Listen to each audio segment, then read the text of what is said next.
presented by Dharma Recording Studio, Bhargama। कारी कारी बाल देखे में, कारी कारी बाल देखे में, माल ई बंगाली बिया।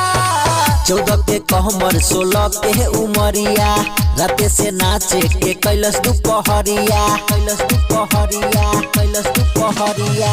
14 के कहमर 16 के उमरिया, राते से नाचे के कैलस दुपहरिया। गजबे के हे करही रोइन नियन चालहिया, गजबे के हे करही रोइन नियन चालहिया। कारी कारी बाल देखे में, माल ई बंगाली बिया। कारी कारी बाल देखे में, माल ई बंगाली बिया।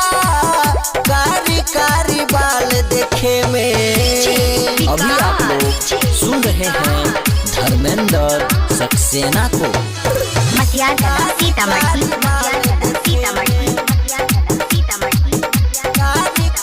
बाल देखे में, माल ई बंगाली बिया। हिलाबेले जो बनसन कावेला मन लागे जो गल बार धोने हो, जो गल बार धोने हो। हिलाबेले जो बनसन कावेला मन लागे जो गल बार धोने हो। देखी के फिगर कहाँ पेला जिगर देह करेला टना टने हो। आके ए सटे जावा प कहंडे उ बवाले किया। कारी कारी बाल देखे में, माल ई बंगाली बिया। कारी कारी बाल देखे में, माल ई बंगाली बिया।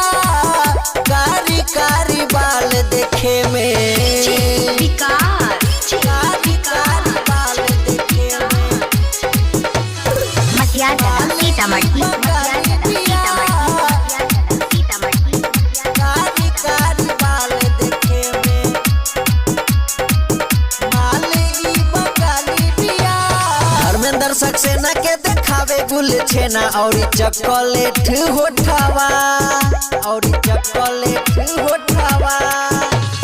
धर्मेंद्र सक्सेना के देखावे गुल छेना और चॉकलेट होठावा। विकास विनोदवा उठावे ले गोदवा से की खोजे परोठावा। राइटर विजय यादव के बोले लो सवाल दिया। कारी कारी बाल देखे में, माल ई बंगाली बिया।